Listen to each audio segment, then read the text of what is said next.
حضور قرآنی تعلیم کے مطابق انسان پر جو ابتلا آتے ہیں وہ اس کی اپنے ہاتھوں کا ہی اکثر اس کا نتیجہ ہوتے ہیں، اور قرآن کریم یہ بھی بتاتا ہے کہ لازمن نہیں، لیکن قرآن کریم یہ بھی بتاتا ہے کہ اللہ تعالیٰ ابتلاؤں سے ذریعے مومنوں کو آزماتا بھی ہے۔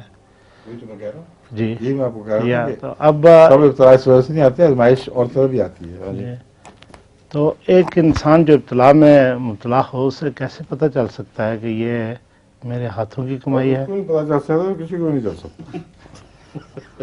جی سب سے زیادہ اپنے حالات اور کردار کو وہ جانتا ہے۔ جی سر، تو ابھی وہ اس بھولے کو پتہ ہی نہیں کہ کیا ہو رہا ہے میرے ساتھ۔ بعض گرے ایریاز آ جاتے ہیں تو گرے ایریاز اس میں گرے ایریاز دماغ میں ہوتے ہیں، جی گرے سیلز میں۔ جی باہر صاف ہے، پچھانا چاہے قرآن کریم اللہ تعالیٰ واضح طور پر یہ اعلان فرماتا ہے، الانسان علی نفسہ بصیرۃ بل الانسان علی نفسہ بصیرۃ ولو القی معاذیرہ۔ حق بات یہ ہے کہ انسان اپنے نفس کو خوب دیکھ رہا ہوتا ہے، خوب سمجھ رہا ہوتا ہے۔